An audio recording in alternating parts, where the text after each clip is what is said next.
That's my 5-star skill. It's like, have you got any ideas for a wrestling match? Yes.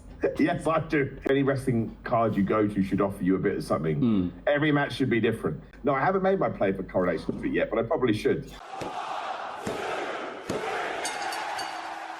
Welcome back to Grapple Theory. Thank you so much for joining us once again. We're building up to AEW All In Weekend 2024. We're joined by a very special guest to sort of build into a hectic weekend of not just AEW, but indie wrestling in general. We're joined by the awesome Simon Miller. Simon, thank you so much for coming on the show. How are you doing? I'm good, thanks, man. No, it's my pleasure. Thank you for having me. It's a hot day here in the UK, but we have a lot of cool wrestling coming up, so I'm a happy man. How are you? Yes, no, very much the same. Very much the same. For anyone watching, we are recording this at the minute on I think, like the hottest day of the year so far. It's pretty sweltering. The hottest day of the year. Yeah. Confirmed about 10 minutes ago. It is sweltering. There's sweat pouring. It's I've had to turn my fan off just for this, like, because otherwise the audio, like, you know what I mean, like. It's very upsetting. It's very upsetting. It's true. I had to turn my fan off as well. It's right there. We're here. We're in this together. We'll get through it. We will get through it. But I appreciate you taking the time to chat. And again, we always start each of our chats by just asking about you, about Simon Miller. How has your last sort of 12 months been in and out the ring? Like, how have you found the last sort of year or so for you personally? I mean, the last 12 months have been pretty cool. Like, it really has been. I feel very privileged and very blessed over the last year. Mostly because I've always wanted to sort of wake up every day and have something completely different to do. And that seems to have sort of come to fruition the last year. Obviously, we have the YouTube stuff. We have the wrestling stuff. I was able to go on tour for 2 months with the Last Match Rock musical experience. So I traveled down America's East Coast, like I say, for 8 weeks, which was just tremendous. And then there was WrestleMania, and there's been a bunch of UK stuff. So yeah, the fact that I still get to do all of these things and people still care kind of blows my brain, because really I've been doing it for 8 years, you know, which is a long old time. And given that it's a YouTube-based birth, I suppose, for lack of a better term, you know, a lot of YouTubers they burn out or whatever happens. Like, it's a flip of a coin. You don't know what tomorrow's going to bring. So the fact that we can get to August 2024 and there's still cool opportunities on the horizon, yeah, just very, very lucky. I feel very, very privileged. I was going to say, how does Simon Miller avoid the burnout? Because again, you're not just an in-ring talent. You talk about wrestling for a living as well. Like, that is obviously, like you say, how you started, and then you got into the ring as well. Like, wrestling is very much your life, like, but aside from that, away from that, how do you avoid the burnout when so much of your life is surrounded by wrestling? I just think self-awareness, which is a really, really strange thing to say, but if you had told me when I was 13 years old, you get to talk about wrestling, get to be a wrestler, get to travel around the world, either talking about wrestling or be a wrestler, I'm pretty sure I would have snapped your hand off right there and said, yes, sign me up. So, look, it's life, right? When the job becomes a job, there are certain things that come along with it that are stressful and frustrating. But in those moments, I'm one of those guys, very frustrating. I would hate me too.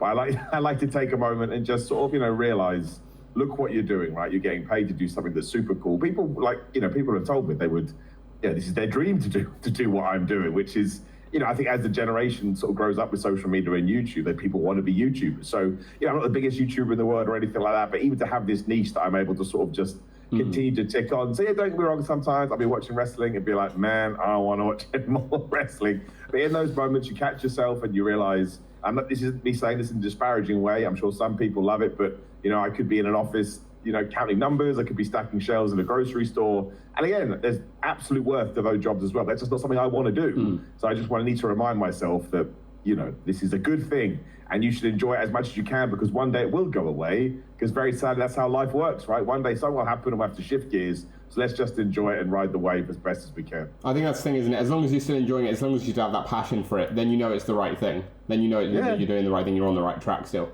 Absolutely, man. Yeah, I mean, I get to, like I say, I've watched so much wrestling. I think that's kind of helped me become more astute to what wrestling should be as well, at least from my vantage point. So it's all kind of tied in. I mean, I do agree with you. It is like wrestling has thrown up on me. I'm just dripping in wrestling, but hey, there's worse things in the world. Dripping in wrestling is an interesting way to put it, isn't it? It's like my new catchphrase. It's like the worst line you could see on like a Tinder bio or something. It would be me. Yeah. It'd be me. It's like avoid that. Oh, like come say hello.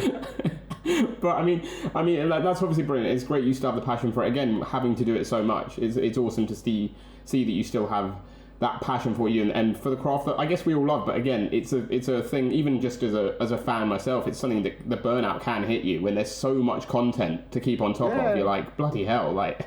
That's what annoys me the most is when people, I mean, they don't know, so why would they know? But they just think you record a video and then bing, it's online. It's like, man, you have no idea. Yeah. Like even the recording the video, like if you actually want to record a video in the way that people want to watch it, from my point of view, you have to give energy. You have to give a lot of yourself. Like you should be tired after you film a damn YouTube video, right? So there's that, and there's the editing, and there's all the back end stuff when you upload it to YouTube, and there's news stories that break. Like it really, and there's no 9 to 5. There's been times when I've been out with my mates and something's broke. It's like, gotta go make a YouTube video because that's what people expect. And that's how I find you sort of dig a hole for yourself in YouTube, is being part of people's lives. Well, this broke, I need an opinion. Oh, Simon will give me his take on that. So yeah, that's the only thing that winds me up is people think it's really, really easy. It's fun. But it's a lot of hard work. Like, it really is a lot of crazy hard work. I was going to say there's an interesting segue into something I wanted to ask you about in terms of sort of taking it back to the start of your like in-ring career. And I'm not going to ask you about like where you train and stuff like that because I know you've spoken about that sort of thing a lot. But in terms of being such a sort of like, I know obviously in this niche that we have in wrestling, such a sort of like trusted figure on talking about wrestling, did you feel any extra pressure then stepping in the ring because it's like, people listen to me talk about this thing all the time. If I'm not good at it, that's going to look weird. No, I never looked at it like that. I certainly did find I had pressure because I knew that people would be intrigued. And I knew that even though I was lucky to get in the way that I did do, because again, the whole point of wrestling is to try and build a platform for yourself. I just knew that I was going to go the opposite way. Nobody has a good first match unless you're Kurt Angle. Shock horror headlines for you. I'm not Kurt Angle. I know, everyone, calm down. So similar, right? Yeah. Well, very so similar. We've got bald head. That's it. So yeah, I knew that it was going to be a lot of that was crap, rubbish, because people don't care it's your first match. They just see what's the bald YouTuber doing. I was right. I remember the first match I ever did that was extremely not defiant. I threw the worst clotheslines ever. And I threw the worst clotheslines ever because it was my first match. I was worried. I gassed myself on my entrance. It was a who's who of indie wrestling in the ring, so I didn't want to hurt them. As silly as that sounds, but I didn't. I didn't want to be the clumsy oaf. But no, I never worried about people being like, oh, he's not very good at wrestling, yet he talks about wrestling. Because one of the reasons I wanted to do it is A, because I'd always wanted to do it, but also because I felt, and I still feel this way, and again, people can come and say, you're totally wrong, that's cool. But I still feel like if you are going to criticize professional wrestling and the people that have made it to the top, at the very least, you should have gone in the ring and bumped for a month or a week or 2 weeks, right? That's another huge reason why I wanted to do it, because I had a real problem with saying, I didn't like that match. I was like, well, you go do it then. Yeah. Great point. If I'm so I think as long as I went and did it, doesn't matter whether I'm good and bad, at least I can understand it. And that is what happened. As soon as I started doing it, I've never watched wrestling the same way. And anyone that has watched my content for the last 6 years, at least, if not more, we'll see I'll never go, that match was crap. No. We'll break it down and we'll look at it and go, actually, what probably happened is this, that, and this. Because even though I'm not as experienced as them and I'm certainly not as good as them, even being in a ring, you go through these experiences naturally, as you would do. Like, if you're playing football or soccer, for my American friends, even if you're just kicking it around on a Sunday, things will go happen. And then you do see it in the Premier League or the MLS, you're like, oh man, that happened to me, like on a very, very smaller level. So, no, it's one of the reasons I wanted to do it. I always wanted to build a niche for myself, which is why I approached the content positively. And I looked around and I was like, none of these people are wrestlers, not one. So I was like, well, I want to be a wrestler. So I'll be that guy and I'll do it. And I think it's really given me, I get it all the time and I really find it flattering when people go, I don't agree with your opinion, Simon, but at least you went and did it. Do you know what I mean? I think it almost takes the edge off. So and I'm not a great wrestler. I'm an average wrestler, and that's fine because I like to think I bring other elements. And that's the best thing about wrestling. Sometimes you can be okay at the in-ring stuff, as long as you bring other stuff to the plate. Exactly. You don't have to be like the most technically proficient necessarily, or the funniest on the or the best on the mic. Like as long as you have your niche, the thing you're good at, right. Then that's what you bring to the table. Yeah. Yeah. No, it's brilliant. It's brilliant. And like you say, I think it's like enhanced your YouTube work because you do have that outside way of looking at it that maybe a lot of other platformers don't, because they've not had that in-ring experience. They've not actually taken the bumps and seen what it's like. Yeah, and wrestling humbles you. Like it really, really does. Like the first time you take a bump, you're like, not really. That can't, I did it wrong, right? And you just learn quickly. And then when you do that, and even when you see somebody execute a headlock takedown, and it will just escape everybody. Nobody will look at it because it's a headlock takedown. Who cares? But I think when you've done it and you've done it 700 times because you just cannot get it right, that when you look at someone just so effortless, that's why they made it. Yeah. Just look how effortless and wonderful it was. And it's why Randy Orton's probably the best wrestler ever. Yeah. He does all that stuff. You're just like, what? He didn't even... sit on the fence, Simon. Sit on the fence. Yeah, you know. He just really is, though. Like, and yeah, so I'm really happy that I went this way. And again, just because I know what the internet is like, it doesn't matter if you did, doesn't matter if you didn't. Your opinion is just as valid as mine. But again, the way that I viewed it, I was like, if a wrestler came up to me and said, I didn't like the fact you gave my match a down, you've never done it, I'd be like, that's a great point. Yeah. I couldn't get that out of my head, so I thought, you know what, I'm going to go do it. Yeah. And obviously, there's one match I want to talk to you about. Actually, there's a few things that you already picked up on I want to talk to you about, but one match in particular is sort of like the reason we sort of rescheduled this chat from when we'd originally set up in the fact that we are a few days removed as of time of recording from your match against Danhausen. I mean...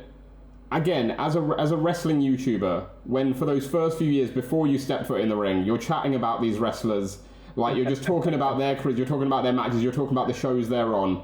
Like, how is it then standing opposite them in a ring, like being like, oh, this is my life now. This is a real thing. So it's odd. In the ring, not even thinking about it. Do you know what I mean? Like, I think I've become very good at. It's like a technique you teach yourself, I guess. You're in the moment. You're listening to the fans. Before the match, absolutely. After the match, twice as much. She's like, that was ridiculous. But it was so damn cool because, again, I used to do Q&As and stuff, and people would always go, who's your dream match? I was like, well, we could stand here and go Roman Reigns, Cody Rhodes, I don't know, anyone, but it's probably not going to happen, is my point. And this isn't me being disparaging to people like Danhausen, but just because he was an independent sensation, even when he joined AEW, he was still taking bookings everywhere. So, there is a pathway. If somebody were to book him over in the UK, it could happen. Whereas we know that Roman Reigns is not coming to work way with UPW. I love UPW, bless their hearts, but it's not happening. That would be a pull, wouldn't it? I'll tell you what, if UPW managed to get... All the UK companies going to have to pull together for that one. Like, all the money's going to have to go into the coffers. So it was always somebody that I had in my head because I said this on a video I did recently. I don't know him, but watching him and his character work, I think he probably approaches wrestling the same way I do, mentally. So getting to sit down and craft a match with him and realizing, oh man, yeah, we do have the same kind of, just approach to it is awesome because he's made it to the top. So you're like, this is great. This is wonderful. It's like, we could be planning a match for whatever. So it was really cool. And I always like to be a professional, but I will admit I waited just before we went out. And I just, I said, thank you very much. Good luck with everything. And I just said, really big fan. I just walked right out. And obviously afterwards, I made sure I let him know as well. So, but yeah, it's those kind of moments where, I think I said this recently too. So if anyone watches my stuff, you have to forgive me. A drive to a wrestling show is always not bad, but you don't want to do it, right? It's the worst part. But sometimes the drive home is brilliant because you've had a good match, you've had one of these experiences, and you feel like, you know what? I'm so happy I got into this. And that's how I felt after the UPW show. So, it was, again, you can go watch it now on UPW Plus, anybody that wants to check it out. And I think the cool thing for me was everybody came up to me and just said they had loads of fun. And that was the point. I wasn't going for a 5-star classic. I was going for an entertaining, nonsense, shenanigan-y, but also a fight. I wanted to make sure it felt like a match too. So yeah, it's really cool. And they're the moments that really make you, when you wake up the next day, you're like, just keep going, man. Yeah. Just keep going. And let's just see what happens. Yeah, and it's like you said, isn't it? It's like talking about the things that you thrive at. Like, again, I would say, and again, no disparaging to you or to Danhausen at all, but like, if you go into watching Simon Miller versus Danhausen expecting like a 5-star technical classic, you're probably going to be disappointed because it's going to be something a bit more campy, a bit more fun, a bit more quirky, a bit more weird than that. But that's what you expect from that match, right? Similar to like when you're watching like a Gene Money or a Session Moth, you know what you're going to get. And if you go in expecting something different, you're probably going to be let down. I always said it's like going into a pizza restaurant and being mad when somebody gives you a pizza. Yeah. You went into nobody should be watching my stuff for 5-star classics because A, I'm not good at it. But B, even if I was, I like to think I'd have the wherewithal. This is what I try on every single card. You look through the people, you go, they do that, they do this, they do this. Well, I tell you what, no one's doing on this card. Sort of old school character-based over-the-top wrestling. I'll be that guy tonight because I like it and it works. And I think that's kind of the art of wrestling as well, and making sure that the fans get a piece of everything. And then obviously when you're out there to be aware enough to go, oh, it's not working, let's change shoot and stuff. So yeah, but again, like Danhausen, absolutely on my bucket list of wrestlers. So to tick that box and for him to be so gracious and so nice, that's a good day. That's a really, really good day. No, I love that. And again, like you say, it's the sort of thing where, again, it's no disparaging to anyone because in terms of like, you're not saying any form is better than the other. Do you know what I mean? Like, you can have your, like, expert comedy wrestlers who do it amazingly, like your Moss, like your Moneys, like, who do it amazingly, but they can put on a great match as well. Yeah, exactly. But, like, it's important to distinguish, like, that doesn't make you better or worse, whether you're a great comedy wrestler or a great technical wrestler, like, because there's always going to be people who prefer that kind of thing. You're always going to have favourites, aren't you? You're always going to have favourites based on what you like, what you enjoy. Exactly, and I think any wrestling card you go to should offer you a bit of something. Every match should be different, and it should be up to the wrestlers to listen to the fans and go, oh, that's not what they want, now we have to. What else do we have in our arsenal? What else do we have in our locker? But no, again, some days I wake up and I want comedy, some days I wake up and I want 5 stars, some days I wake up lucha, some days I just want 2 people to smash each other in the face. If that wasn't the case, I probably still wouldn't be into wrestling now. I'd probably be way over it, because it'd be way boring. But at the same time, you have to understand what your strengths are, yeah, for sure. And that helped me massively with my wrestling career. For a very, very long time, I tried to be scary big man, and I was just like, it's not working. And then when I started being myself, surprise, it clicked. Yeah, so, that worked on YouTube. That's the thing, isn't it? It worked on YouTube. You just translate that to the ring, and then... That's right, and that's what somebody told me. They're literally, I won't name it just in case, but they took me to one side, and they said that. They were 100% right. Be that guy. And it worked ever since. Yeah, you got to know your market, don't you? You got to know why the people are there. And like yourself, like a lot of other wrestlers, they know that now. And I think that's something that's key for wrestlers coming up, to be like, okay, what do people like about me? How can I accentuate that to the most it can be? Yeah, what gets a reaction? And just do that. Because that's what wrestling is. And do you know who said that? Cody Rhodes. Yeah. And if Cody Rhodes can say it, I think there must be something to it. Exactly. And I think that brings into something, another very interesting match I want to talk to you about when we talk about like the difference between matches, because I'm going to put this down as possibly, I think, your toughest match to date. All In weekend, Friday night, Riot Cabaret, special guest referee for Amira versus Cassius. How, I say toughest because you're not even in the match like as a wrestler, you're the ref, but like, how are you going to control those two? Like, that's why I've been brought in, man. That's the whole point. The Riot Cabaret guys rang me up and said, Simon, we need someone that can keep control of this. We need someone that understands goofy wrestling, and we need you. And I was like, damn it, sign me up. Absolutely, man. Again, this goes right back to the conversation we were just having. There are so many ways to enjoy a wrestling show. And, as soon as they said, do you want to be a special guest referee? I was like, of course I do. Especially because, bless their hearts, they say, if you can send us any ridiculous ideas, that would be great. So it's like, wow, there you go. But no, I'm really excited, especially because those two are awesome. And they're great. And everything they've been doing in Riot Cabaret the last couple of years has been so damn good. So it's a privilege. And again, I've never been a special guest referee. And as far as I'm concerned, one day this wrestling will be taken away from me. I want to tick every box. I've done commentary, I've done ring announcing, I've done hosting. Now let's do special guest refereeing. I want to do it all.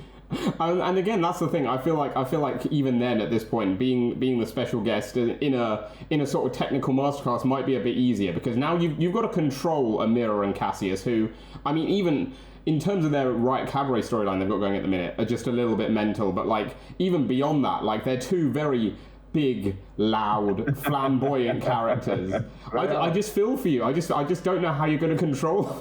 Well, I don't want to give anything away, but it's almost like I may be being punched in the face a lot, right? That kind of feels like what may be happening here, but we don't know. The only way to find out is to go watch Riot Cabaret. But I have a sneaky suspicion there may be a lot of referee violence. Yeah. I was going to say you might be having to take a couple of bumps, mightn't you? I don't know. I think probably we should throw the disqualification rule out. I'll say that too. We should probably get rid of that now. I think it is a full scale anyway match, isn't it? There's no DQ. But yeah, you gotta. I love being part of that, man. That's the creative side of wrestling, and that's where I like to think I am. That's my 5-star. That's my 5-star skill. It's like, have you got any ideas for a wrestling match? Yes, I do. It's a bunch of them. So no, I can't wait. It'll be really, really different. And to get to do it on All In weekend, where I'm going to be doing a bit of everything everywhere. Yeah, super cool, super exciting. I was going to say you're going to be in the ring. You've got your Whatculture show as well, haven't you? On All In Day, you're doing like that.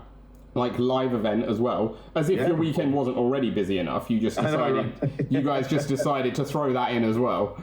Yeah, well, I was meant to be having a match on the Saturday, but I had to cancel that because it's my best friend's wedding. So it's going to be, I've got a wrestling match on a Friday, a wedding on a Saturday, All In on Sunday, then Progress on Monday. So yeah, what a 4 days. I'm not going to ask like specific details, but is the wedding at least close to London, or are you going to be traveling a lot? No, it's not miles away, but yeah, it's going to be. I'll be traveling. I'll be in that car for a good 15 hours, I would say, that weekend. But that's wrestling, man. If you're not in the car, something's gone entirely wrong. It's always at least 90 minutes. You mentioned. I was going to say you mentioned that earlier as well. Are you the driver or are you like a carpool guy? Do you sit? No, I'm a driver. Oh, I need to drive. I don't trust wrestlers, man. They fall asleep. Wrestlers fall asleep. I don't fall asleep. So I drive. I always drive. Always alert. Always alert. Always. 100%. That's fair enough. Do you have passengers though? Is that the extra pressure? Do you carpool other people?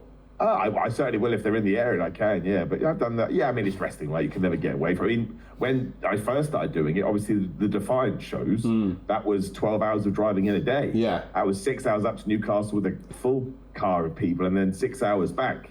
And that was hard. Yeah. It wasn't 6 hours back. There was like 8 hours. You have to pull over constantly because you're so tired. So, I'm happy to take anybody. But I like to drive, for sure. Yeah, exactly. That's the thing, isn't it? I think you know that wrestlers are willing to put in the hard graft because of all the travel, right? And like that's how much you guys love it, because no one normally would put in that level of travel for their job. Well, it's important. Like, so my girlfriend, when I got with her, it was literally just before I debuted. She barely knew who Hulk Hogan was, right? That's how removed she was from wrestling. And because I was doing the Defiant show, she was like, wait, you're going to drive 12 hours for 10 minutes in the ring? And I was like, yeah, pretty much. This is absurd. She's 100% correct. It is absolutely absurd. But, it's just the way. And in England, we get it way easier than America. Oh, yeah. Everything is all over the place. But it's also because I did get a lot of, the YouTuber wants to be a wrestler. That's another reason it used to annoy me, because I'm trying, man. Like, I'm putting in the hours. I'm doing what you do. I'm trying to respect it and take it as seriously as I can. But I get it, man. That's classic wrestling. It's not just wrestling nonsense. That's entertainment nonsense. Yeah, absolutely. I was going to say, like we mentioned, like I asked you before in terms of like, did you have that extra like point to prove? Almost like, was it the same this time? That chip on your shoulder of like, okay, I need to go out and show that I'm not just the YouTuber who wants to be a wrestler. I can be a professional wrestler. Yeah, I think so. I wouldn't call it a chip on my shoulder. I wanted to differentiate between the two because I thought it was important. But it was more at first, and even now to a certain extent, trying to make other wrestlers understand that I didn't just wake up one day and go, oh, I'm just going to do this. I trained and I put in the hours. And, when I first started out, and now really I don't charge. I charge what I believe. I charge, where I think I am on the card and to the person's budget. It's not like I walk in and go, you must give me £10,000, which would be absolutely absurd. So, yeah, there was definitely I like to think mostly now people get it. But for the first while, it was certainly the YouTuber. And that used to grind me down a little bit. Because it's like, well, do I just call you the electrician? It's just my job, man. You know what I mean? It doesn't mean anything. It's just my job. So judge me on what I'm doing in and out the ring. Don't judge me what I do in my 9 to 5. But I think mostly now people get it. I hope anyway. I think you've proven yourself, like, I think, like, that you're, like, in it and in it for the long haul. And, like, it's not just, like you said, just a YouTuber who wants to be a wrestler. Like, this is I'm serious about it. Yeah, absolutely. Like, to me, it's, it's something I wanted to take as far as I possibly could take it. I would never do it on a whim because I have too much respect for it, and I have too much respect for the other people that do it. But yeah, like you say, these things take time, and I get that. It's like when, I get on the grand scale when, like a celebrity walks into WWE, I'm sure they all raise an eyebrow, like, you're going to take the mic, how do you respond to this? Then when they're cool, they're like, oh, that's okay. So I guess, like, it was sort of like that, and yeah, now hopefully it's a lot easier. Yeah, and soon it'll be, it's the wrestler who wants to be the Coronation Street star, right? Because now you've got that in at SovPro with Les Battersby. I'm sure you'll be making your debut on Corrie anytime soon, right? I'm sure you've made that connection. He's a lovely guy, Les Battersby, I tell you. What a nice dude. And we talk about respecting wrestling. I don't think anybody respects. I think he respects wrestling more than I do. That man is it's so in awe every time he watches a show. But no, that's just, every time I see that, I worry I've taken a bunch of drugs and didn't realize. It's so insane. But more power to SovPro, man, for thinking outside the box. But no, I haven't made my play for Coronation Street yet, but I probably should. I'd probably say, can I just be in the background drinking? Well, I never watched it as a kid, so maybe it's not as exciting as it should be. EastEnders guy, I imagine, right down south? I didn't really watch any soaps. My grandma used to watch them, so I sort of got an influx of it that way. But yeah, you could put me in a soap opera set, and I'd be like, I don't know what's going on. You already are. That's what wrestling is, right? That's all wrestling is a soap opera. Well, that's the thing. I spent all my youth watching wrestling. That's it. So I didn't watch EastEnders or Brookside or anything like that. I watched Raw and SmackDown and Nitro. Yeah, that's all you need. It's exactly the same thing. It's true. I was going to say the hate you'd get if you made your debut on Corrie wouldn't be, it's a wrestler who wants to be on Corrie. It would be the fact that it's like a southerner who wants to be on Corrie. That's true. I'd be the villain. But that's fine. I prefer being the villain. I really do. It's way more fun. But again, same as wrestling, right? Villains always have more fun. It is. Only one promotion books me as a heel. This is my big takeaway from this to everyone. Book me as a heel. I can't stand it. Miller can't work as a heel. Give me a chance. I can, damn it. We need heel Miller everywhere. We do. You've got babyface Miller. He's on YouTube. You enjoy him as much as you want. In wrestling land, maybe a bad guy. No, I think that's where you need to make it. You need to make the turn everywhere, like on like YouTube, like publicly, so that nowhere can book you as a face. You got to do something so drastic that people can only book you as a heel. People would hate that. Can you imagine if you tuned in all of a sudden just being a massive asshole on YouTube? Man, that would tank my career. I mean, it really would. I was going to say, like, again, like with yourself, as someone who has like a sort of a signature catchphrase that we all know, would that turn you heel? Just not saying it? Would not saying here's why, would that make you a heel? Like, if you just slowly over time phase it out so you never said it again? I don't think so, because I just naturally I've dialed that back a lot over the last couple of years, just because it happens, right? Yeah. It just does. Like, I throw it into promos here and there, but yeah, I think it's just one of those things that's sort of balanced out naturally. So I think maybe if I stopped saying warm and fuzzy in my tum-tum, maybe I started saying that that's a stupid thing and nobody should say. I was going to say, again, I think even just the wording of it is very babyface. Like, you can't hear a heel saying that. I know. Maybe that's the trick, though. We've got to figure out a way. You need a more heelish way of saying warm and fuzzy in my tum. Yeah. Well, I only started doing that because somebody told me you can't do it. Yeah. I am a child. I was like, I'm doing it now. Screw you. You just said the magic words. So. Love it. I love it. Well, we're about halfway through our recording, and that brings us on to our first segment of the podcast here. And we've got a fun little segment here called Dishing the Dirt. So Simon Miller, I'm going to give you some scenarios. And whether it's UPW or Progress or TNT or anywhere else you wrestle in the country, anywhere else in the world, any wrestlers you've been around, basically, I'm going to give you scenarios, and I want you to let me know which wrestler you think best applies to each one. Right, okay. So the first one is who's always running late? Me. Yeah. It's actually me, because I always have a video to do. But I would like to point out that promoters do get told, Simon, did you hit this time? And I would always let them know, very unlikely, because there's a Raw, there's a SmackDown, or there's a pay-per-view. But luckily, they understand, which is good. But no, it's definitely me. I am definitely... If you did this game with anybody else, they've worked to show me, they'll definitely go, Miller is never on time. Actually, to be fair, we've done it a lot. I don't think anyone's ever said you. We've done a fair few people who I think are similar, but I don't think anyone's ever said you. Because I sneak in, you see. And also, I guess, because I'm not actually technically late, because I do have an agreement with the promoter. Yeah. However, in terms of an email going, I'll be here at 1, never, not happening. And everyone else sees that email and they're like, oh, he wasn't here at 1. But you're like, I'm sorry, I told them. I have my email friend. I come with a paper trail. Proof. Yeah. That was a week ago we had this chat, so... Well, that's all right then. I think that's all right. I still have to say me, otherwise I would be the biggest hypocrite in the world. Like, I really would. Well, the next one's interesting, because the next one, the answer we get the most is from people's experience as passengers in the carpool. So as someone who does the driving, I'm interested to hear yours, because it's who has the worst music taste? Oh, the worst music taste. I don't know, because most people in my car either let me play my music. I think if you're driving, you get the choice, don't you? That's the rule. Yeah, or they introduce me to music that I really, really like. So, no, I've never... Has anyone ever listened to stuff I absolutely hate? No one's given you a bad recommendation? Well, if somebody... I don't like dance music or drum and bass, but no one has played dance music or drum and bass in my car. No, I've got a clean slate with that one. We either listen to cool metal or we chat, or they'll introduce me to some hip-hop, and I love, but I'm quite a noob when it comes to hip-hop. So very nicely, people say, listen to this, listen to that, I love it. So... Yeah, no, nice. I can't. I love that. Not a bad word to say. That's fair. I was going to say it's tougher. I've literally had a really good run. I've been with Sunshine Machine, and they always have good tunes. Oh yeah, Sunshine Machine are great with it, aren't they? Yeah, I bet that's music. I can't get mad at that. So. Are you telling me that Sunshine Machine's carpools aren't just their theme, like back to like on a loop the whole? Because that would I'm going to be honest, that would get me. I'd be buzzing for that. It should be that. They should be that. I'll talk to them later. That's what we need to just play. I mean, again, like out the window. What is that the best? Is that the best intro? Like for me, I'm like that's my favorite intro in indie wrestling. I think mine currently is Doris's, because he switched to that song. What's it called? That's free free from desire. Yeah. It's just the best thing ever. That song probably came out before he was born. Sickeningly young he is. I'm a Doris guy. Yeah, I love his intro. I love that. The next one's my favorite on the list. It's I think it's also very important. It's who, under no circumstances, would you let a family member date? Who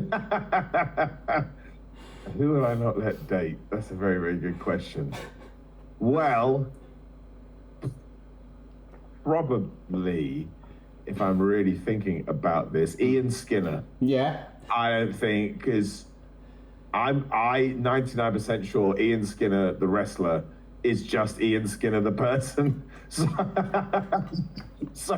I think he would, I think he would be difficult after a while. So I'm gonna say Ian Skinner. But you guys were so close. He told us on the show he borrowed your gear. No, he stole my gear. I tell you how, that's my old singlet. It's my old singlet. So how did he get it? It's a true question. This is not a joke. I don't put that in my suitcase anymore. It's my old, which is bad. Like, it's poorly designed because it's your first bit of gear. You don't know what you're doing. So how did he get it? I didn't give it to him. And this is what I mean about why you can't let people date him, because he will come up with these things that will blow your brain. And if it's dating a family member, I'm going to hear about all these things, and I'll sit there and how did he pull this off? How did he do this? And then he way too much Diet Coke. So yeah, Ian Skinner, no way. He does have an unhealthy obsession with the Diet Coke, doesn't he? It's like now he's charging like 50 quid for a Diet Coke. There was some when we had him on the pod. There was probably a good sort of 15-20 minutes I had to cut out for time where we just spoke about Diet Coke. It was. I get it. I get it. I was forced into a tag team with him. I had to talk those stupid conversations. Well, definitely Skinner. No way. I can't have him in the family. He can't wind me up even more than he already does. Not happening. I think it's smart. I think that's smart logic. It's smart logic. The next one is out the ring. Like arriving for the show or leaving the show, or if you just hang out casually, who has the worst dress sense? Ooh, the worst dress sense. That's a good question. I always say, it's all subjective, isn't it? It's always like who's maybe is like the most different to yours, or whose do you think like is just like. Well, I'm trying to think of people who walks in and they're dressed sort of totally crazy. I don't really think. Ian Skinner. He did come in wearing a fur coat, a fake fur coat, but he did come in wearing a fur coat once. I can't throw Skinner under the bus twice. That's not fair. It's not the worst dress sense, because that's not fair. But Leon Slater has worn stuff that is amazing, and he looks like the coolest guy on the planet. But I know if I pulled up wearing it, people like me look like an absolute moron. And I think that bothers me, because he looks like such a badass. You're like, how? Why don't I have this magical power that you do?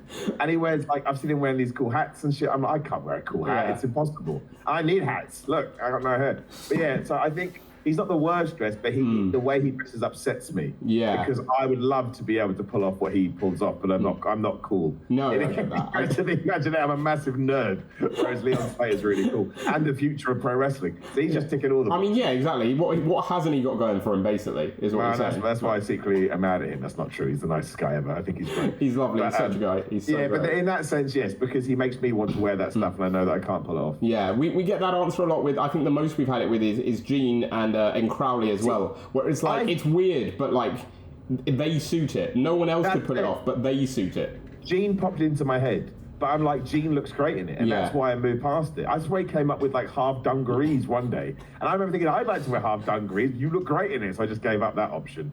Yeah, Crowley's Crowley's one of a kind. Crowley, one in a million, literally. The next one is the nicer side of that, though. It's Simon Miller. You've forgotten your gear for a show, and you've got to go and borrow someone's gear in the locker room. But you're lucky, it's one size fits all. You can pick whoever you want.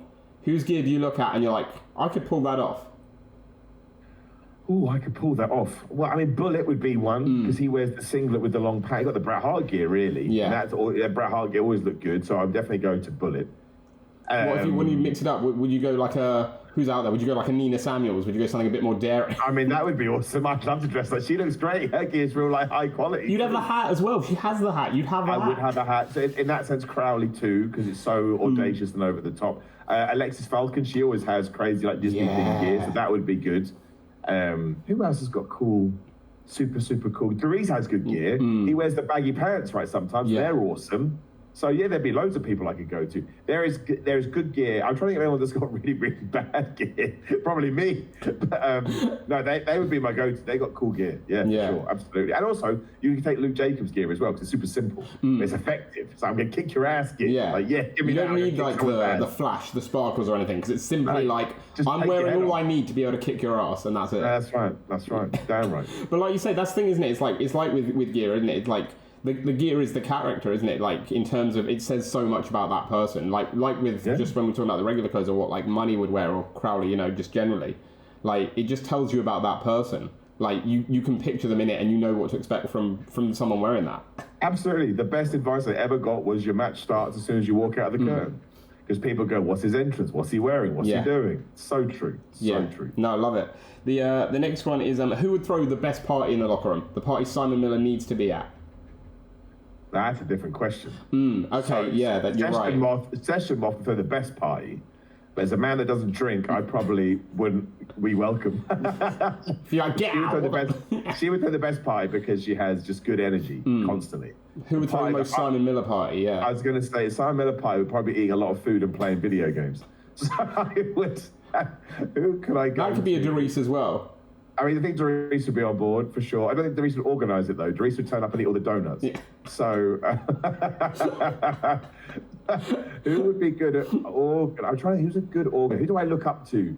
And like their Lord. Do you know what? Big Damo would organise a good party. Yeah. I mean, there would definitely be alcohol there, but I think if you ask Big Damo to organise a party, I see Big Damo as like he's the Undertaker of the British locker room. Do you know what I mean? Yeah. He will take care of you. He will give you advice. No nonsense when Big Damo's around. So he said, we need the kind of party, Big Damo, like, you know it. I can make that happen. Yeah. And he would make sure that he went out of his way to make sure there was no funny business. So yeah, I go to Big Damo's party. I like that. And the final one is, I think, the most important on the list.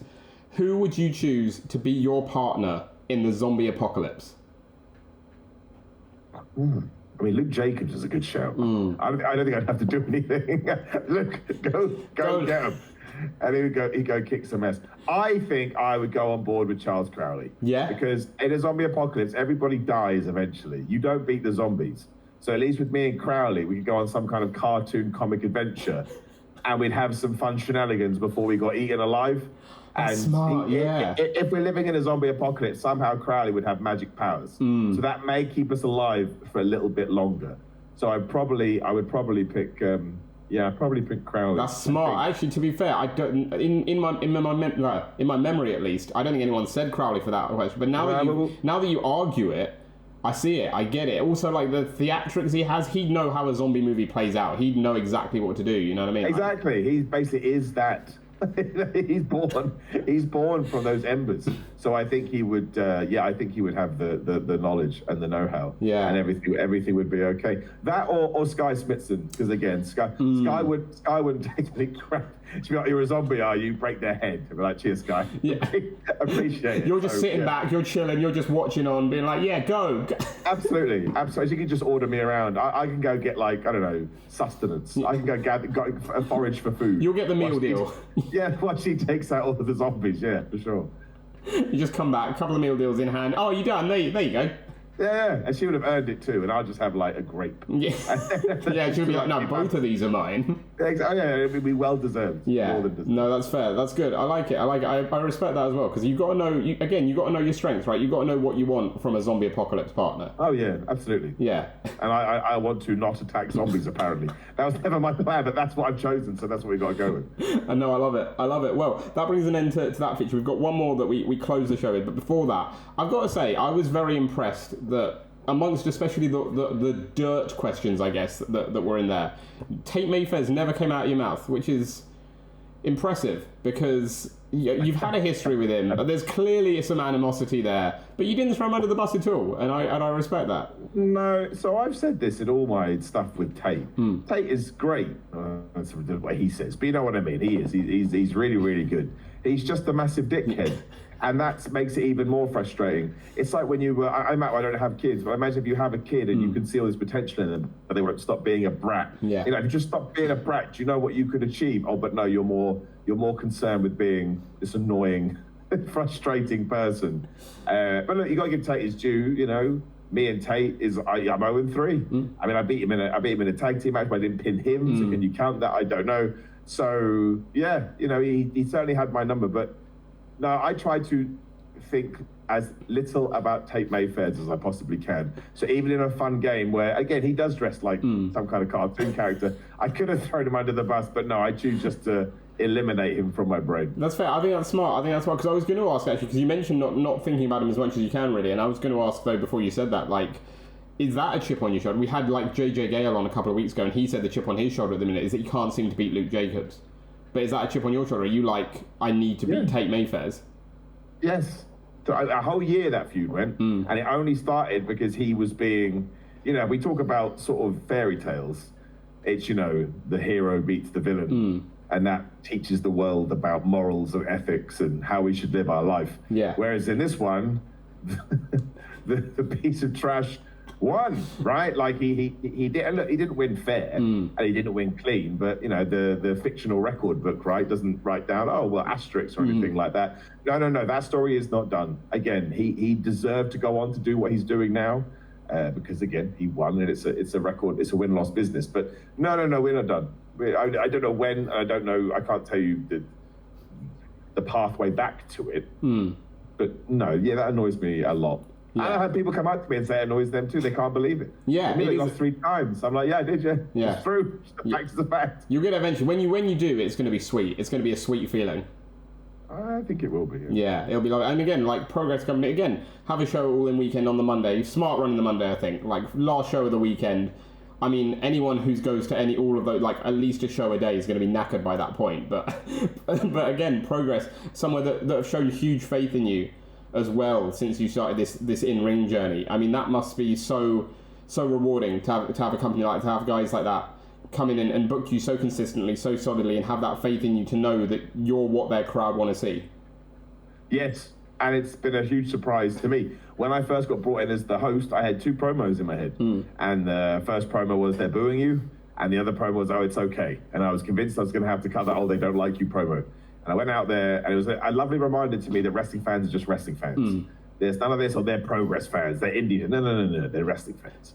And it was awesome. And yeah, and I did the hosting gig for a long old time. So I'm sure that was somewhat of an annoyance to Progress to say, I want to stop my job to do another job.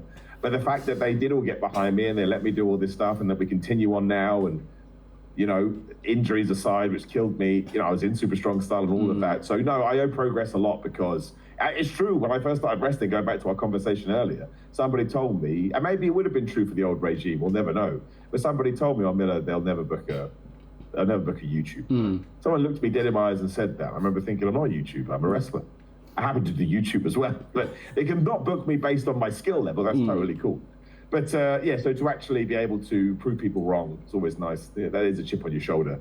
But again, they really do support me, and the fun is only just beginning as well because I know what's down the line. So yeah, it's been super cool because no matter who is where, here, there, or where they were, Progress, Rev Pro, OTT, like these are the people that really, when it comes to United Kingdom and Ireland, etc., these are the companies that really stand out. And it has to be the way. It's always a hierarchy. I love all the companies over here, but they are the ones that fans put on a pedestal. So to be a part of that is, I'm super humbled by it. I really appreciate it. Yeah, especially a weekend like this weekend where there's so much indie wrestling, there's so many promotions on show.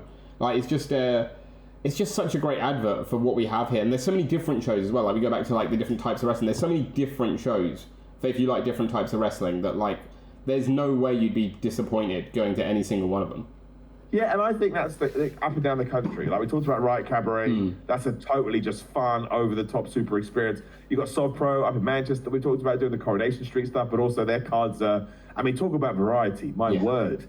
And it's the same with UPW. UPW, very, very conscious of not letting shows run crazy long, which some people do for them. They want to give you 2 hours of hard-hitting entertainment. The interval the other day was 5 minutes. Because it was like, go take a break, come back, let's get some wrestling done. So I think it's awesome that there's so many again, and OTT had their huge weekend just gone as well. So yeah, no matter where you are in the country or on the Isles or wherever, there is something playing and you get a decent crowd and you get stars that you'll recognize and you get just a diverse quality of match. And I think it's great. I think the British indie scene gets a lot of, it's not how it once was. In a lot of ways, it's better. So let's make sure we focus on that. Yeah. I've said to a lot of people on the show, in the British indie scene pre-COVID, I think probably had some bigger names in terms of you see the guys who are in, but the big standout stars. But I would say now, in terms of if you looked at the overall field and quality of wrestler, I would say the indie scene here in the UK now is better than it was in 2019. I think there are more great wrestlers, really great wrestlers, even though there might not be as many big standout names than there was in 2019. Yeah, and I think there's a wider range of wrestlers too, which again for me is massive. Yeah. I think a lot more people are being brave enough to stand on their own 2 feet and being rewarded for that as well, which means you get a better show all around. Yeah, absolutely. Well, that brings us nearly to the end of the podcast, but we do have our closing feature here, and we talked about dishing the dirt on your locker room mates, but now, Simon Miller, we're going to get to know a little bit more about you, and I know you've revealed a lot about yourself, obviously, over your course of your YouTube career and your England career. Too much. So I'm hoping there'll be some questions here that you won't have answered before. But again, I'm going to pose you some questions. I want you to let me know what comes to mind for each one. So the first one is, what is your favourite post-pinfall pig-out? My favourite post-pinfall pig-out? Well, it definitely back in the day was a pizza, for sure, because I always used to save my pizza for after hard matches. And then I found out I had a dairy allergy, so that got... Is it allergy or intolerance? We're talking full allergy, like? We're talking death if I have dairy. Okay, death no, by that's dairy, shit. yeah. So it's bad. So now it's probably cereal. Get home, big bowl of cereal. Nice. And just plant milk, very sadly, but still plant There's milk. nothing wrong with that. Plant milk's all right. Plant milk, I don't mind plant milk. I think it's all right. I like plant milk, but you still, people will still laugh at you when you say it, so you have to make sure you take the mick out of it first. I think the more key question is what cereal? Oh man, I go through, so Frosties are right up there. I love like, there's that, what's that called? There's like a strawberry granola. I can't remember, like Jacobs or something like that. That's, oh yes, I know the one. Yeah, that's too rich for my taste. I get the straw brand version, but I know the one you mean. Oh yeah, but that's why I get that one. That's my special one, you see, because it costs like £4 a box, which is the most insane thing I've ever seen in my life. But it tastes damn good. So if I want it, I like to have that, Frosties, and you put some Cocoa Pops in. And sorry, all in one bowl? Oh yeah, come on, brother. This is madness. Yeah, that's my post-pinfall treat. That's what I do. Usually on the losing end too, so I need some sugar. I'll be honest here, right? Okay, so I have no objection to the amount of cereal that clearly goes in there. It's more like the flavour combo I can't see. Oh yeah, no, I love it. Yeah, I love it. I got problems, man. Maybe I'll give it a go. I'll see. I love it. I'll see if the flavour cereal is one of my favourite meals for sure. But your cereal first, right? Like cereal before. Milk goes on afterwards. Yeah, I know a couple of people who are milk first, and it's the craziest. How do you know how much cereal to put in? Doesn't make sense. Exactly. I don't get it. Like, we've had a couple of people, not on the podcast specifically, but I know a couple of people, and spoken to a couple of people who are like milk first, and I'm like, that makes no sense. No, they're out. They're out of the group if they think that. They don't know what they're talking about. People who put milk in first are nowhere near putting in as much cereal as the people who go cereal first. I can guarantee that. The milk is only there as a delivery agent. Yeah. It's irrelevant. It's the cereal that what matters. No, I'm glad you said that, because there's some controversial. That's the thing we get the most here on the podcast is not even wrestling; it's controversial food opinions. Oh man, well, some people think that ice cream is a summer food. They're out. It's an everyday food. Yes. Right? Even though I can't eat it anymore, you can eat it every single day. Yes, yeah. Why limit yourself? Like, no. Yeah, Christmas Day, you want a cornetto? Why not? No one eats an ice cream to cool down. That is not a thing. It wouldn't even make sense because you're like, I'm not going to talk about that. No, but you're right, it doesn't. You're right, it doesn't. You think, like, your brain tells you it was going to cool you down, but it doesn't cool you down at all. No, it's going to heat you up because your digestive system will kick in. But I've had this rant so many times, I'm not doing it again. The science doesn't lie. Exactly. No, that's brilliant. That's good. It's important, though. It's important people know this information. It is. People can't be stupid about this stuff. They have to be educated and on point. Yeah, we're in a cost of living crisis. The country's gone to shit. It's all terrible. People need to know that you can eat ice cream all year round. You need to understand about ice cream and calories and plant milk, right? These are important things that they should teach in schools, and they don't. The key things, taxes and what you can eat and when. Hey, man, I tell you, we're getting into it now. As soon as you're 18 or whatever, you have to pay taxes, right? Yeah. Calories, day one. Day one, you have to know about calories, and no one teaches it in school. I think it's absolutely bonkers. It is. This makes me sound like a crazy person. So no, but it's important. Like you say, it's important. It's important. It leads us into the next question very nicely as well. Talking about calories again, they're not all food based. Just the first two are food based. But it's the classic. What would your death row last meal be? Now or before? Well, it's death row, isn't it? Like, I mean, like, if you wanted the dairy, obviously you've got the allergy, but like, it's your last meal, isn't it? I don't want to die before I die. No. That's a weird thing to say, isn't it? Yeah. I want them to kill me. I don't want to kill myself. Sure. So I think these days it would probably be... So, like, a big... Obviously, I can't have the cheese, which would suck. Like, a big bowl of nachos for sure. Nice. Mate, we'll probably have to vegan it up a little bit. Again, not a vegan, but vegans got me covered. So shout out to vegans, appreciate it. Definitely. The cheese is getting better. The vegan cheese is getting better. There's improvements. I like it. And there's vegan dips and stuff. So I appreciate vegans having my back. I really do. And I think the main meal... would probably be, yeah, it would be. It'd be like, again, it'd definitely be a pizza back in the day, but I think today, just there's too much cheese on it, it doesn't really work. I think a massive burger, for sure, with more plant cheese, 100%. Nice. But would, sorry, vegans, it would be beef. I know, what a bad person. And just a mountain of fries. I think that because that's a meal that even when you can't, it's very specific, but even when you can't eat the things you want to eat, that's always good. Yeah. Like you get a good bun and you get a good burger, and chips are just great, man. You can't go wrong with fries. And it just always works. So I would do that. And then I would definitely end with whatever variation of cheesecake I can have that doesn't murder me. Cheesecake was always I went to New York once, and then I went to a diner, and there was a cheesecake that was so good, it cost me £8. But I went every day to eat it, because I was like, this diner may go away, I may never come back to New York, but it was so good. I went for 7 days. I had it 7 days. We're talking £8 for like a standard slice of cheesecake. I mean, it was big because it was America, but it was not worth £8 worth of your money. I'm sure they were making it for a maximum of 2, but it was that good. I said to my girlfriend every day, we have to go. I have to have that. I may never have it again. That's how good it was. And now, thank goodness I did, because that was before I got my allergy. Yeah. And so I got the most out of it. Damn, that is, that sounds like a cheesecake. If you're willing to pay that much, so good. That's so good. So I spent basically, 8, 16, 24, about 60 quid on cheesecake that week. Outrageous. It is outrageous. I mean, we talk about controversial food opinions, and the key question for that last meal is, what kind of fries are you getting? I don't mind anything. Yeah, I'd take sweet potato. I'll take big ones, small ones. Yeah, just fries. I just love fries. Yeah, they're just awesome. I'm a big fan. Like, people argue about McDonald's fries, KFC fries, but I like them all. They're all good to me. All fries are good. Like, you can't get bad. It's tough to mess up a fry. Yeah, I've never had a bad one. Ever. Never happened. There's definitely some that are better than others, but no fry is bad. The only bad fry I ever had is when someone told me it was fries and it was parsnips. And I was like, that is an insult to my very being. And they're out of my life now, so it's fine. Yeah, I'm glad. That's important. You got to ditch toxic people, right? Man, I got a very tight circle, and if you fall out of it, you're gone. See you, pal. You're done. No second chances. I like None. it. I like None. it.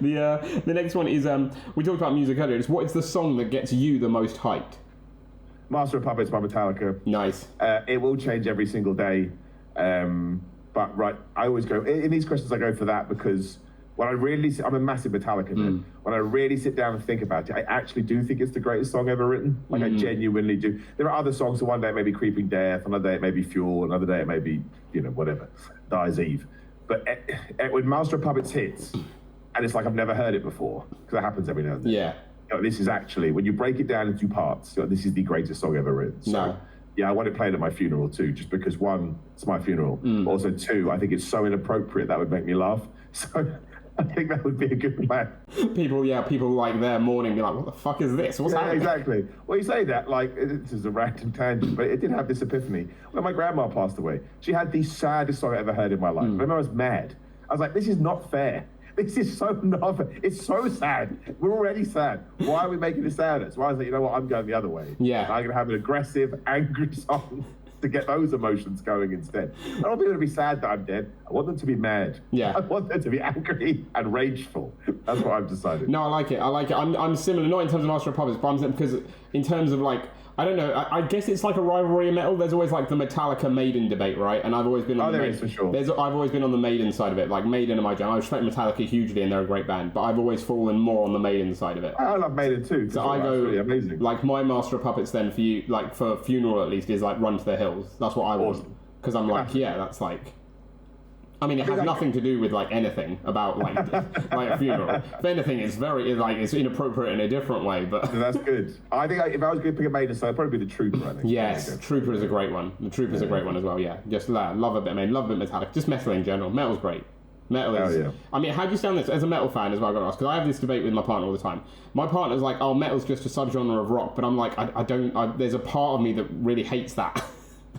No, I disagree. Just because metal makes, I like rock music, but it doesn't make me feel how metal music makes me feel. So I think it has to have its own genre because sometimes rock bands metal up their songs, and they're the ones I gravitate towards. So it's not a rock song anymore. It's because they've taken in elements. Yeah. Like you could even go back to, in many ways, I think this was the first metal riff, even before Black Sabbath. But the Beatles have a song. What the hell is that track called? I can't remember, but the last 5 minutes is just, well, the last few, it's just the same riff over and over again. It's very, very Black Sabbath-y. I can't pick, as soon as we finish this, I'm not a big The one in my Beatles mind is Helter Skelter, is like the heaviest Beatles song I know. I mean, it's kind of like that, but there's another one. It's just, I think She's So Heavy. That's what it's called. Right. That's in brackets. It's got a word before it. But the last 2 minutes is a very Black Sabbath-y riff. And again, that is the thing I always gravitate towards with the Beatles. And otherwise, I'm kind of hit and miss with the Beatles. So no, I think metal exists within its own world. Yeah. No, I'm glad you say that. I'm glad to have backing because I need that. I need the validation. Hell yeah. The next one is, what is the movie that you show the locker room? Well, I mean, if I was in charge, they're all going to have to watch 3. They're all going to have to watch Batman Begins, and then they got to watch The Dark Knight, and then they watch The Dark Knight Rises. I think it's the greatest trilogy of all time. Yes, I absolutely love it. It's a great. If I could sneak in Batman 1989, I certainly would. But I mean, those 4 films are my favorite films ever. I mean, like again, Metallica, Batman. These are the things I'm super nerdy about. And the fact that Christopher Nolan went and made 3 Batman movies that were just magic graphic novels come to life and based in the real world. Untouchable. So yeah, I'd make them watch that. No, it's nice. I like it. The next one's a bit of a throwback because it's your first job. Well, technically, my first job was it was meant to be like cleaning a warehouse. It was when you used to go to agencies, whatever they were called. They just give you random jobs for 2 weeks, 3 weeks. So I was meant to be cleaning a warehouse, and I got there, and they showed me a health and safety feature about how to using heavy machinery to build like sewer drains. Right. And then it turned out that was the job. I was like 16 years old. Clearly something has happened, but I lasted 2 hours and I just left. So I'm not doing this. This is stupid. So actually my first job was cleaning my school. As weird as that sounds. So once you were past 16, you could apply to clean your school, and they paid you really well because it was meant to be like a program to get people working. So yeah, my first proper job was, I think it was Mondays, Wednesdays, and Fridays. I stayed behind and I cleaned the school for a couple of hours. You had school and then more school? Well, kind of, yeah, but they paid so well. This is awesome. They paid better than other job I get. Yeah, so, I mean, you don't need to know the place, learn the place and stuff. You're know already the place. there. Yeah. No travel costs. You can pick up after kids when you're walking around as well during the day. Just be I'll make my job later easier. There you go. You see, smart. So yeah, that's it was my first job cleaning my school. Nice. The next one gets a little deep because it's your greatest fear. Well, I mean, on a surface level, heights. Terrified of heights. I don't like flying, but I'm way more scared of heights. But I would probably say that my greatest fear is death. There you go. But not because it's the way that most people would determine it, but because I never want to get to the end and regret anything. So my fear is actually of getting to that point and being, oh, why didn't you try harder? Which sort of ties into our conversation earlier, where it's like, do everything now. It doesn't matter if you succeed or fail in inverted commas, but just try. Try really hard. So I guess somewhere in the back of my brain, that's my biggest fear, because well, if you don't do enough. So yeah, that kind of what drives me too, though. That's a whole different conversation. Exactly. I was going to say that's almost like a healthy fear to have, isn't it? Because it pushes you, it makes you do these things. That's right. Yeah, that's right for sure. And I'm not bothered by that one. It's about heights I really don't like. I mean, you want to see me turn into a ball of pus. Put me on anything high, I crumble as a man. It's horrible. Oh no! Don't tell. I hope Amira and Cassius aren't watching this before you wrap their match. Go to France and go up the Eiffel Tower or something. Kill me. The next one, there's only a couple more. The next one is your favourite place in the world. My favourite place in the world. I don't ever have a favourite place just because I'm very experience driven. So my favourite place would always be somewhere where I'm going, where I know something cool is going to happen. Nice. Yeah, so it would be. So I enjoy sitting in my garden on a hot day, but. Yeah, I think my favourite place is always, it's a very John Cena answer, isn't it? But my favourite place is always, we'll tie into wrestling, behind the curtain, feeling nervous, the adrenaline. That's my favourite place, because I stole this from Gary Lineker, who's a famous football player for people in America that may see this. He said it's a privilege to feel that anxiety, because it usually means you're about to do something that not everybody can do. Yeah. And that really is my favorite thing. When you're behind the curtain, you're about to go out, are they going to cheer me? Do they know who I am? They're going to boo me? Is it going to go well? That's my favorite place, because it's just a whole world of question marks. And you don't know what's going to happen, but you know when you're out there, you're going to do something you really enjoy. So yeah, that's my favorite place. I love that. And then the final one is your dream holiday destination. So if right now I had all the money in the world, I could go to every. You know what? I'll tell you where it would be. I've been very blessed to go to Japan before, but I want to go to Nintendo World in Japan.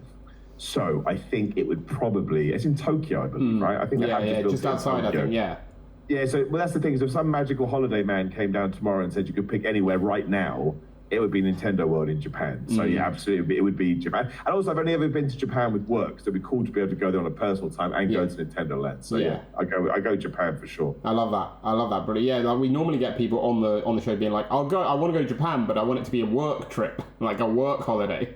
But I know. I was very blessed to get. I don't know how I did that, but I pulled it off. Now I want to go back for my own. An actual holiday, actually enjoy it. Experience stuff. Yeah, for sure. I love that. Well, Simon Miller, thank you so much for joining us on the podcast. We're just wrapping up now, and I've got one final question for you, but it's not a question that I've thought of because we have a closing tradition here on the show where our last guest leaves a question for our next guest without any context of who they'll be leaving it for. Okay. So the question that you've been left. I love this one, actually. This is a really cool one. This is a really nice one. So, Simon Miller, you have to wrestle in one venue and one venue only for every match you have now for the rest of your life. What venue do you want that to be? I have an answer. Straight away? Just like that. Have you thought about this before? Well, it happened actually organically. Hate that word, but it's true. So 2020, I know it's 2020 because we literally got back a week before the pandemic hit and we were like, thank goodness we left when we did. I was in New York City and I thought I'm going to do the Madison Square Garden tour. Did the Madison Square Garden tour, and I tell you, when you are in there and it's all quiet and you just stood in the bowl or whatever you want to call it and you're looking around, I tell you, I totally understood what people meant. There is a magic to that place and I don't even know what it is. And again, I've watched so many sporting events there and seen, again, from afar, I did go watch the Knicks later that day, but I'd never seen an event there. Actually, that's not true. I went to the Ring of Honor show when they did the one with New Japan. Oh, yeah. It was the same, but being there in the silence, I got it. I don't understand. I got it. I was like, this place is amazing. So yeah, I think if someone said you have to wrestle every single, I'd be like, yes, do Madison Square Garden. And I think every time you go out there, you would still feel amazing by it, right? You'd just be like, this is incredible. So I love that. It's a great answer. That is a great answer. I love it. Well, I'll get your question for our next guest once we finish recording. But Simon Miller, that brings us to the end of the podcast. Thank you so much for joining us for this show ahead of All In Weekend. Really appreciate your time. I hope you've enjoyed it. Oh no, thank you for having me on. I really enjoyed those questions because again, totally out of left field, which I much prefer. But no, I genuinely always appreciate anybody wants to have my time or hear from me. It blows my brain a little bit, so I appreciate you having me on. No, I'm glad. That means a lot. And again, thank you so much for your time. I really do appreciate it. We always end our show by giving our guests the final word, the final bit of promo time, if you will. So, for anyone who watches this, who hasn't checked you out in the ring, who hasn't seen Simon Miller wrestle and maybe only knows you from YouTube, if anyone sees you on a match card or a poster or a show near them, anywhere in the country, anywhere in the world, why is Simon Miller going to steal the show? I'm going to steal the show because I'm going to do exactly the opposite to everything else you've seen in the evening. So that could be anything. Maybe I go out there and have a technical match, which would stink, but don't worry about that. Maybe go out there and have a goofy match. Maybe go out there and have a carrot match. Maybe go out there and just cut a promo the entire time. But I'd like to think that as soon as my music hit, whatever that may be in any promotion, you will be like, well, now we have no idea what to expect. And even if that doesn't work out exactly how I intend, I think that the excitement of not knowing it, enter the abyss, going into the Phantom Zone without actually knowing the intended direction, no Google Maps, hopefully will at least entertain the fans that are there, even if it's entertaining them for all the wrong reasons, but that's okay, because wrestling can be good and sometimes wrestling can be bad. But no, I like to think at the very least I will always entertain you. Again, sometimes maybe at the expense of myself and I'll be crying afterwards, but if you paid your money for a ticket, I, Simon Miller, promise you that I will somehow ensure you have a good time.